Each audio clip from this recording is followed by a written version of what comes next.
What are you doing still awake? It's very late if you hadn't noticed, and, well, I can't do my thing if you're still awake. I'm a sleep paralysis demon, not an awake paralysis demon, you know. That's my attempt at humour, by the way. You could at least throw me a pity laugh. Hey, look. I know you've been having a rough time lately.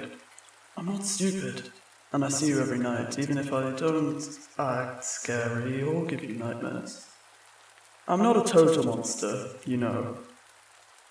So how about this? You get some sleep, and I promise I won't do anything scary tonight. You seem like you could use a break for a little while. Just give me a chance. I know you don't like me, and that's totally fine. I absolutely get it. But in my defense, we don't get to pick what we are in life, do we? I didn't choose to be a sleep paralysis demon any more than you chose to be human, you know.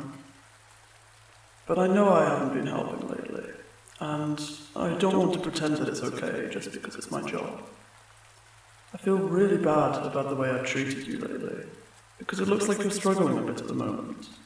So tonight, let me help you out.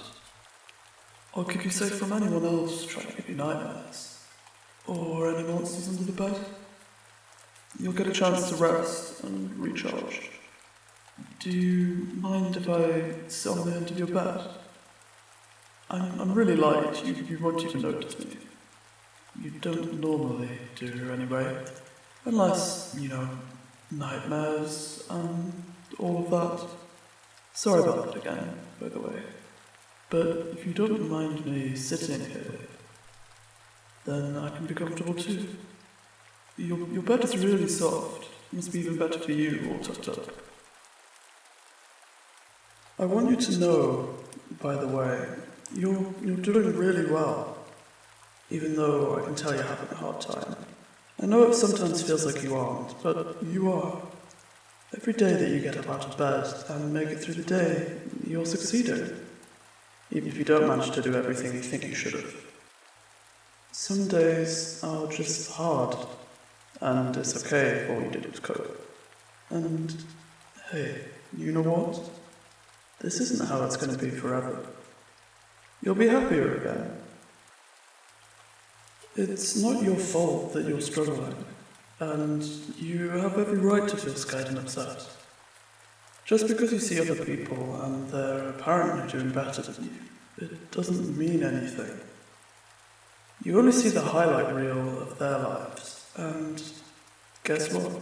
That's them, and you're you. I know I'm not the only one who thinks you're a really great person.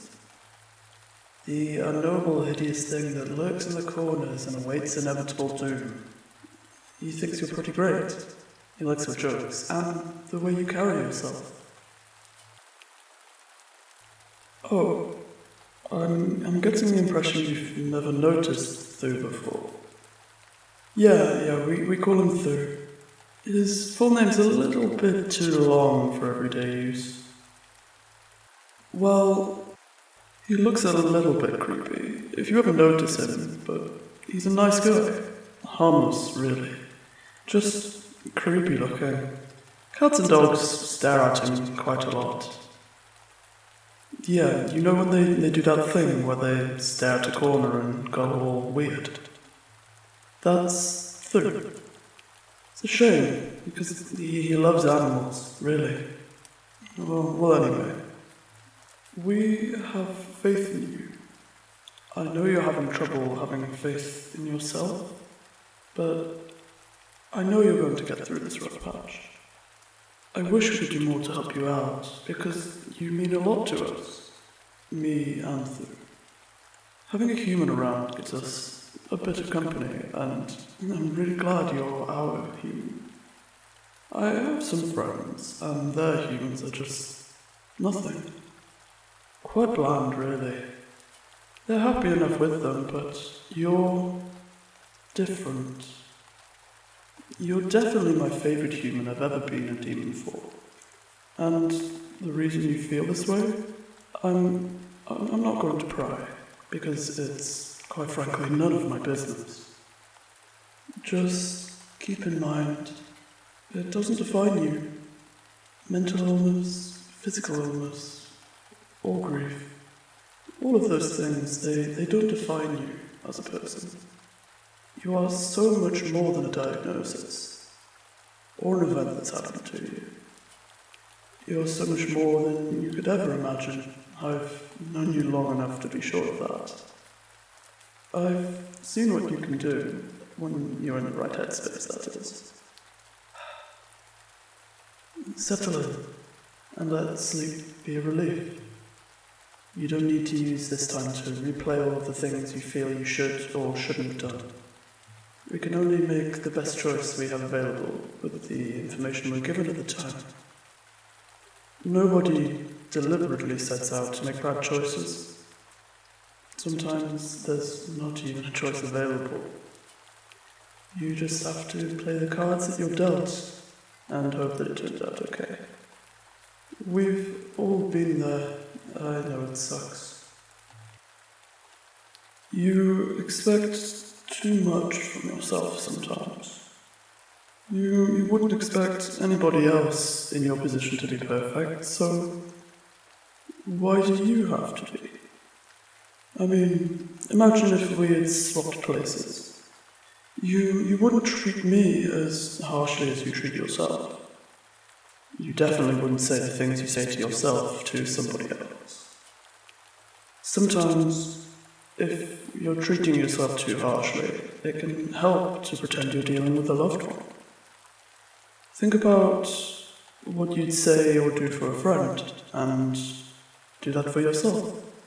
I mean, think about how you'd feel if someone spoke about a loved one the way you talk about yourself.